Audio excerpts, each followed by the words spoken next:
We are live.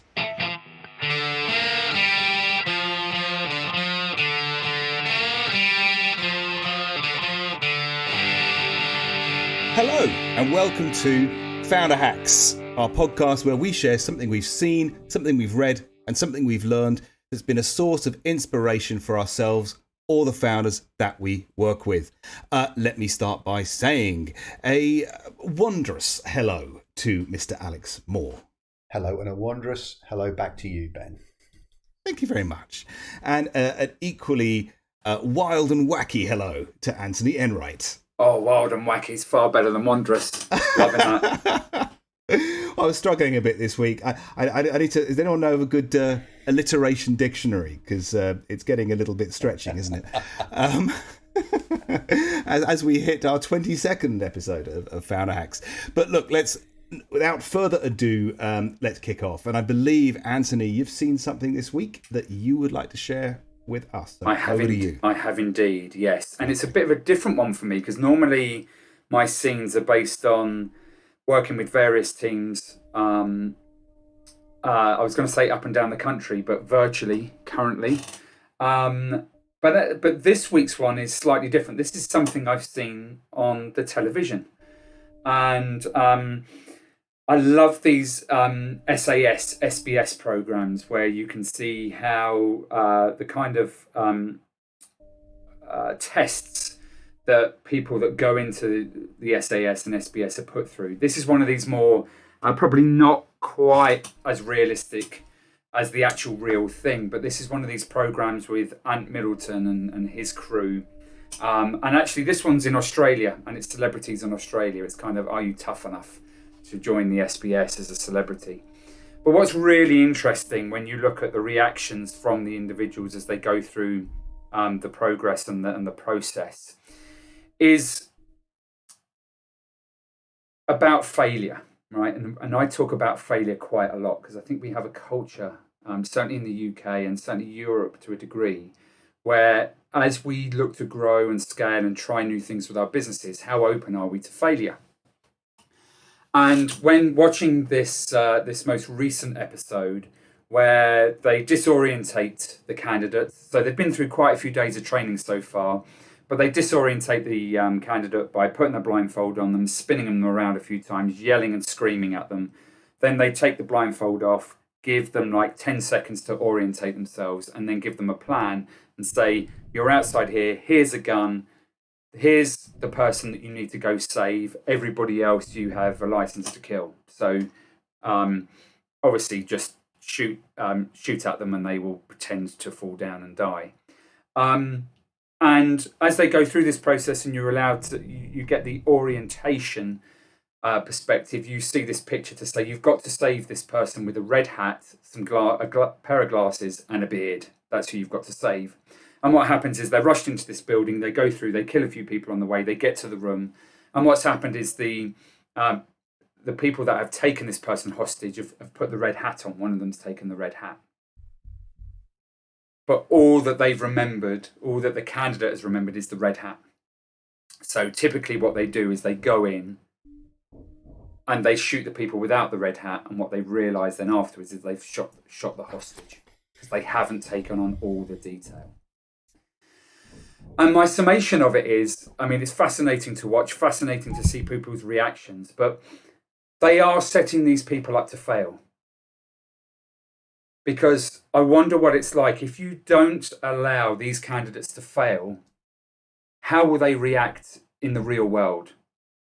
You know, surely they need to fail in their training so that they can really understand the intricacies and the detail and what's really required to be in the SAS or SPS. And I just find it fascinating that that's a fantastic way to teach people that it's okay to do it, but we just don't do it in our own businesses. Or quite often I find we don't do it in our businesses. And I just wondered what your thoughts and everybody's thoughts were on that, about actually training people to fail so they can learn from it in training. So when they go into a live situation, they're far better prepared. Thanks, Anthony. I must admit, I'm not always a fan of military metaphors for business, because I think we've got enough out there that talks about how masculine and aggressive you have to be to succeed in business, and I actually don't think that's true. I don't think it's very helpful. But I did like this example because I agree. There's an interesting dynamic with failure in business, right? And I'm very much reminded of a story from Star Trek, which I know Alex is going to kill me for sharing. I thought he was going to go first. Damn you, Thomas. Well, I got there first. So the story in Star Trek where famously Captain Kirk, there is a simulation they do in the training of starship captains, which is designed so that you absolutely cannot win, and it's genuinely a test to see how you react when you are doomed to failure. In this case, your ship gets blown up and it all goes horribly wrong. Captain Kirk's response was to hack the computer that ran the simulation so that he could win anyway. And this comes up in Star Trek later because he's the guy who's never failed. He doesn't know what it's like to fail. He can't even contemplate it.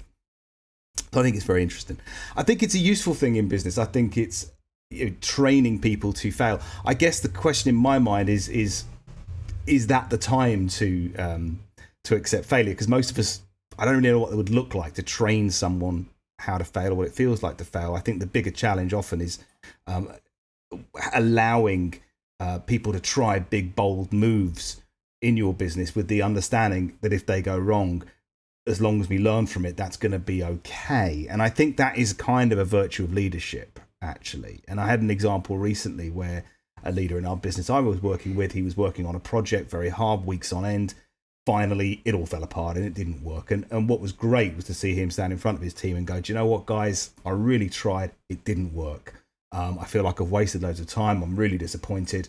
But there it is. And I thought that's really cool because he's just giving a bit of permission there, going, as long as we're trying something big and bold and brave, it's okay to fail. I think it can backfire though, because at the same time, actually, we don't want people to fail.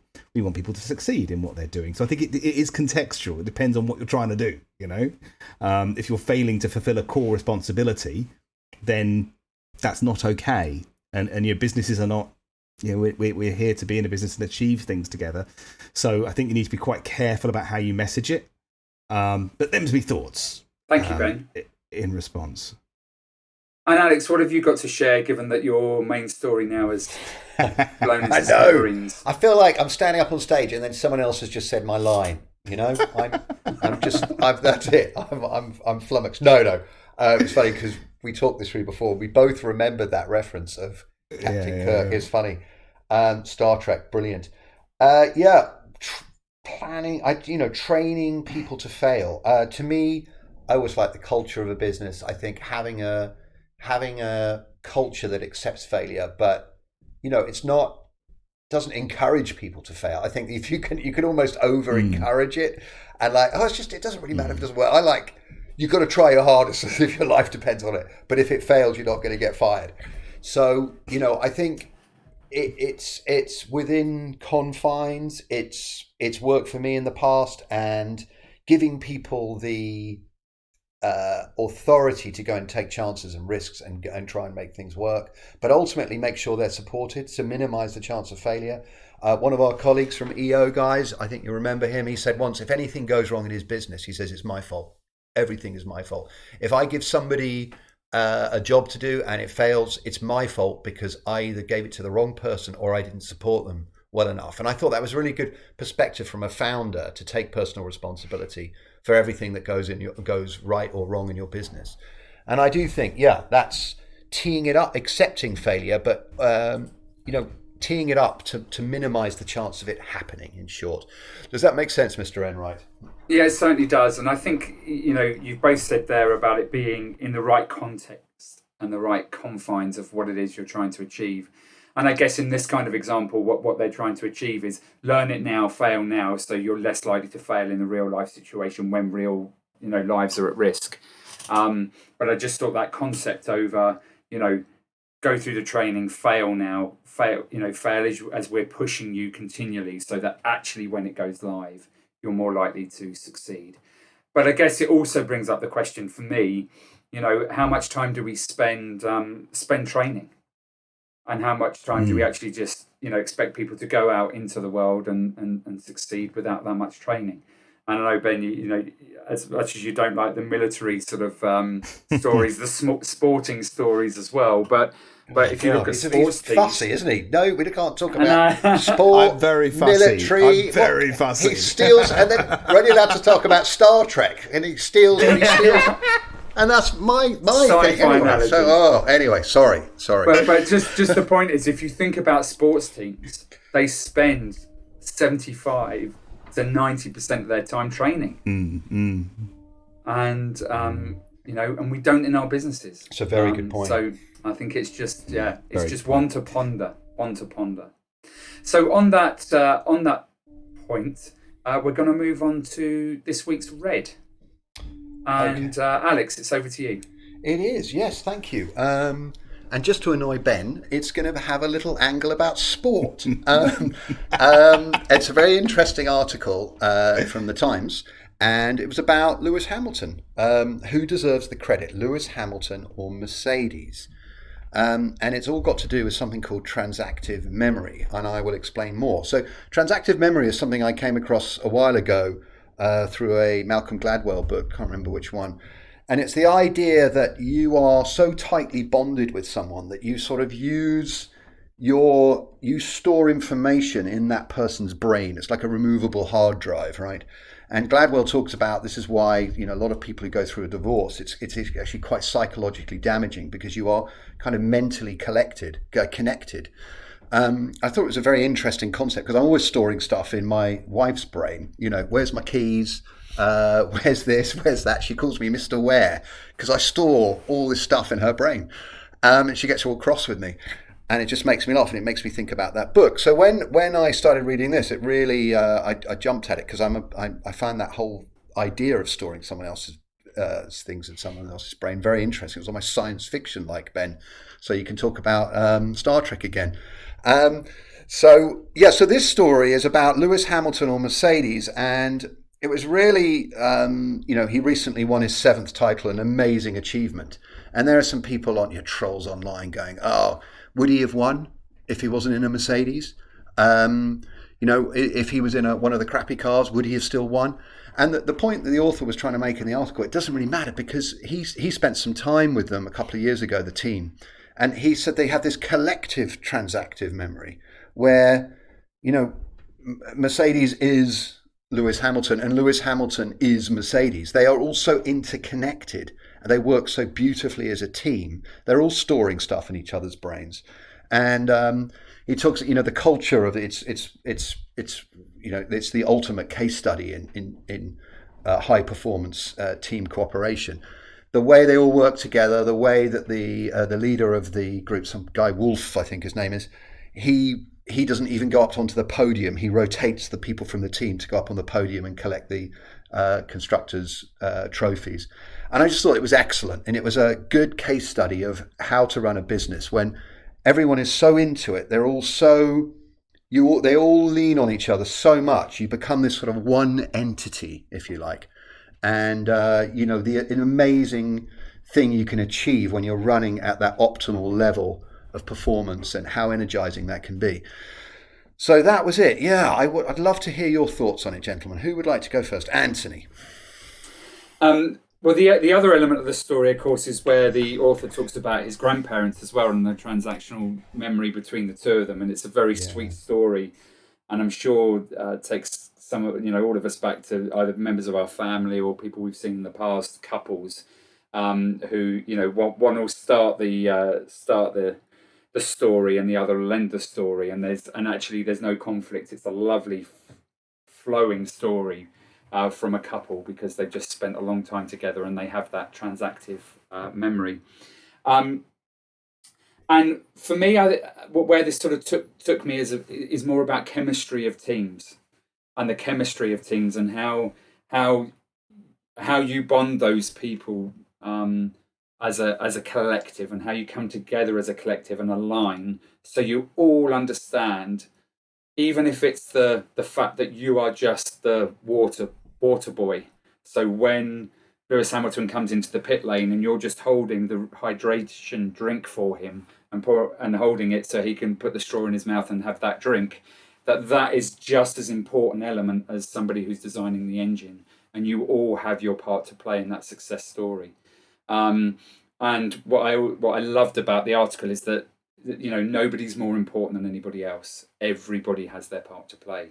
And I just think, God, when you get that right in your business, it's incredibly powerful. And also there's so much more joy because you're sharing it with others. You don't have this competition. And it also strikes that there's a lot less ego involved, because actually it's the collective coming together to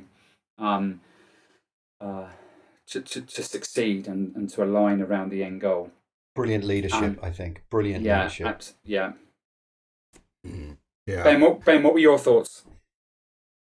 I think it's a great way of bringing together a bunch of stuff that we've talked about over the many, many founder hacks that we've pulled together, because it feels like it's the result of all that work that you do to create a brilliant culture. I was thoughtful about, I don't know if you've heard of the concept of flow. So when you something's in muscle memory, when you play an instrument or play sports, or you see people in this state of flow where they're just acting, they're not having to think. And for me, this sounded a lot like a sort of interpersonal version of that, where you know someone so well, you know your role in a team so well that it just works like a beautifully oiled machine. You will just, you know how your teammate's going to react before she does, and you're just there. And I think it's a wonderful thing for us to aim at. I think it's built on stuff though, and I think that's what I'd be fascinated to learn more about. Is what were the things they did in order to build that team to that point, to get that trust, to get that almost. I kind of have this picture of all these people's minds as almost like a cloud storage. It becomes a sort of shared cloud storage, like the ultimate Google Drive of our skills and talents that anyone can draw on. But what a wonderful aspiration to have for any business, and perhaps by just sharing what's possible, we can help people aspire to that. I think it also tells of the story of actually aligning around the common goal and what you're actually looking to achieve. And there's the story of, sorry, Ben, but for those sports fans out there, the story of the 1985. So I'm taking you back quite some time, the 1985 Chicago Bears. And the Chicago Bears haven't won a Super Bowl since. They were quite successful before Super Bowls started. But they had to wait for 20 years to win the Super Bowl. And they won with a head coach called Mike Ditka, who was quite an uncompromising character. But what actually happened is when you break down and you see how the moving parts came together in order for them to operate successfully, you had him managing the overall team, but you had a guy called Buddy Ryan running the defense, in American football terms. And what was really funny about reflecting upon how they came together is they didn't get on. But actually they were so well aligned to what it was, the part that they would play in order to get to that end goal.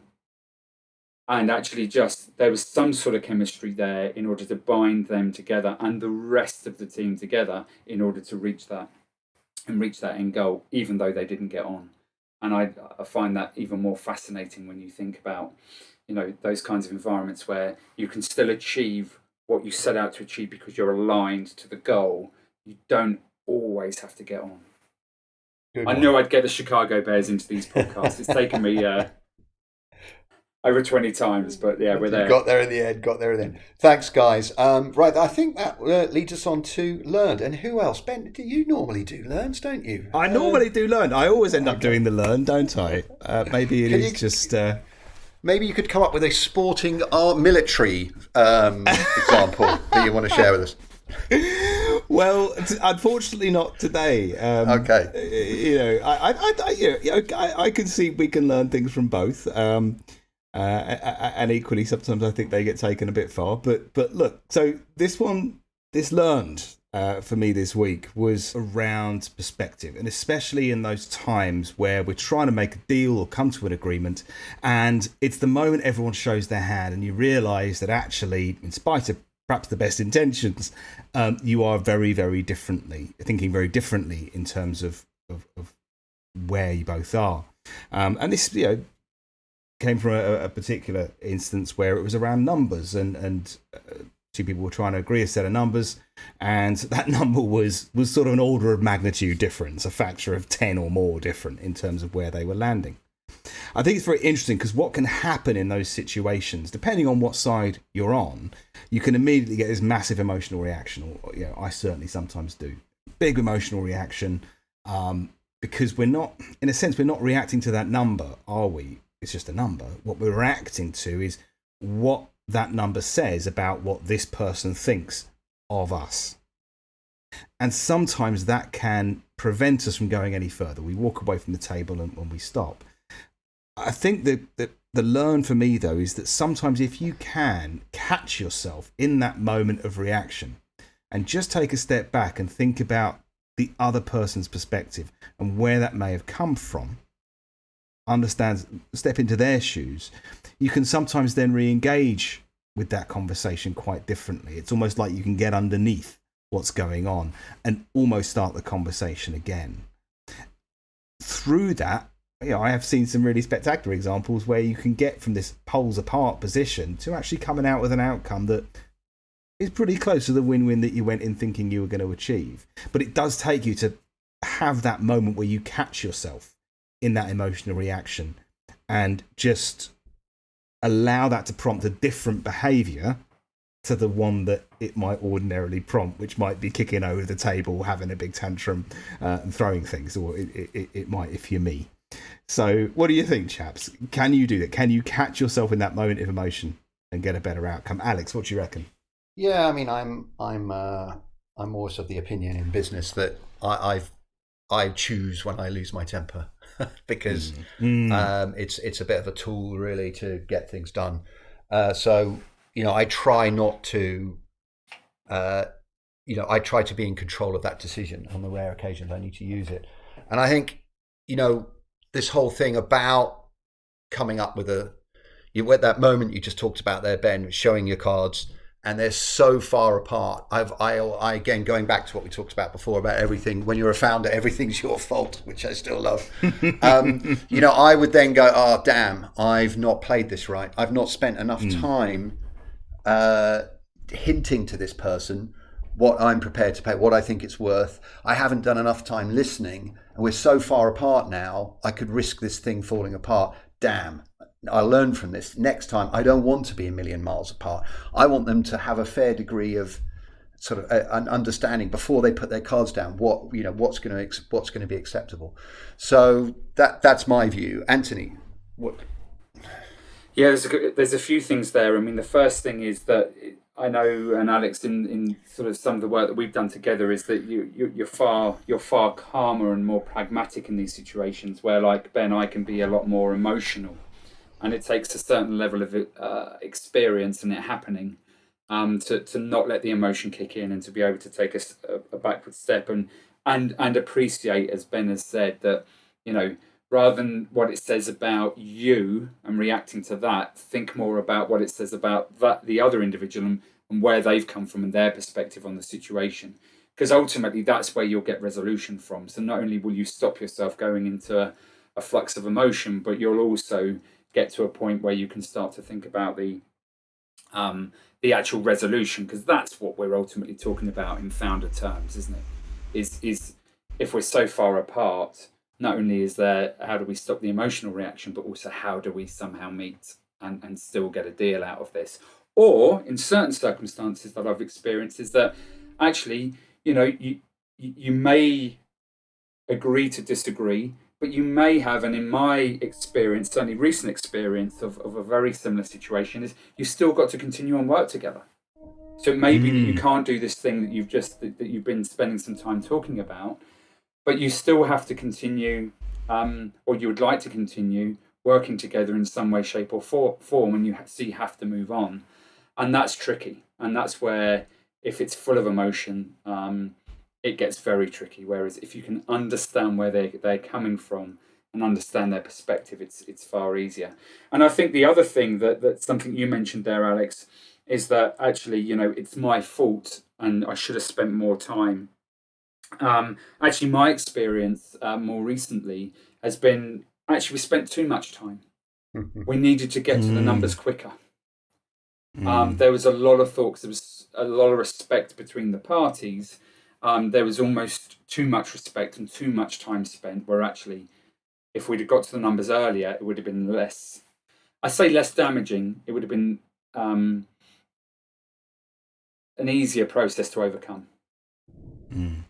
So it's not, there's no exact science, I find, with these sorts of things. Sometimes the harder you try, the worse it gets. Yeah. No exact science to running a business, is there? No, there isn't. But there is a theme here in both what both of you said, which is around that personal responsibility and actually always being ready to look in the mirror and think about that first before starting to look around and blaming what's outside of the situation. If you're in the situation, it is for you, and it's for you to manage your emotion. It's you are party to have created it, which I think is a fascinating and very robust way to live one's life. But I believe that brings us to time. So, wow, how can I summarize? How can I summarize stories from sports and the military? Can we learn anything from them? Well, I'll concede. Occasionally, maybe we can.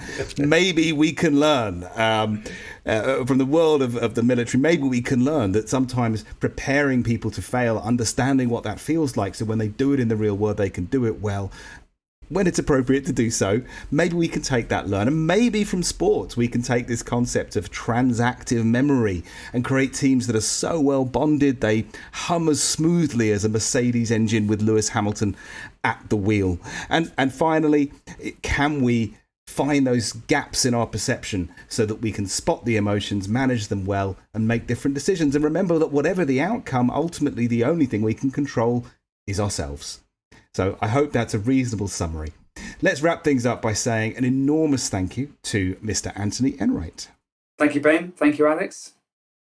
And an equally effusive thank you to Mr. Alex Moore. Thank you, gentlemen. Thanks for listening. I've been Ben Thomas. This has been Founder Hacks, and thank you very much indeed for listening.